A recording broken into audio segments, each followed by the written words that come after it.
don't define leader by title, rank, or position, but rather by those that can influence, inspire, and impact at work and at home. Now, my husband, big 6'4" white guy, we look like a semicolon together, actually. We do. He says to me, I can't believe that people pay you to speak.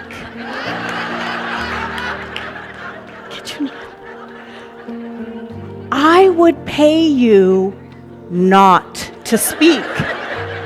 So how can we possibly foster a sense of belonging when we ultimately don't belong to ourselves first?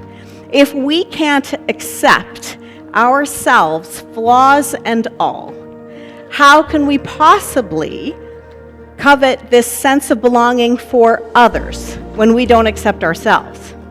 I'm flawed, yet awesome. I'm flawsome. Have you ever set such a high standard for yourself that you didn't feel like you could obtain it? Has someone ever taken credit for your work? Have you ever felt fear to share personal information about yourself at the workplace in fear of retribution, so you didn't share it? And lastly, have you ever left a job simply because you did not feel like you belong? I am not a fan of the phrase, fake it till you make it, fake it till you make it.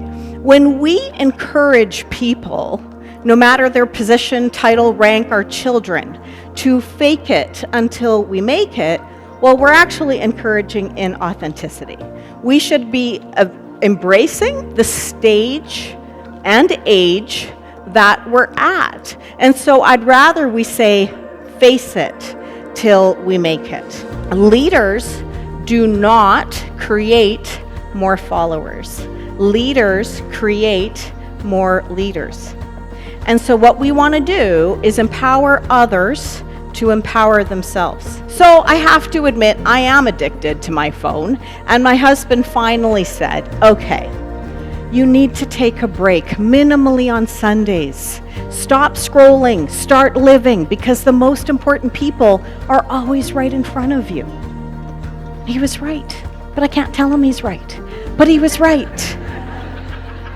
I don't want you to change who you are. What I want you to do is remain adaptive and agile and yet authentic to who you are. And that's why I want you to look at where is your leadership gap capacity and how can you change that ever so slightly to actually serve the people that you're actually serving, rather than just doing things the same way you've always done them. Laughter is time theft at the workplace. Like, what are you doing? Why are we laughing right now? There is work to do. Are you ready for this? So much better. Here we go. This lovely gentleman in the front, look at him. Look at him. He's just like, please don't do this to me. Please don't do this to me. I have to know, how did you mark yourself for that Slido? You rocked it. We don't want to ask people how they are because you're not going to get real answers. You're going to ask, how are you coping? We'll say things like, I'm not sure this is right, but. We'll say this to protect our ideas and our egos, when in essence we have fantastic ideas. So I want you to be aware of those words and interrupt the self-limiting bias that you have. Shiny, happy people like myself don't experience depression and anxiety until they do. When we share our authentic, vulnerable, honest truth, we give permission and protection to others to share theirs.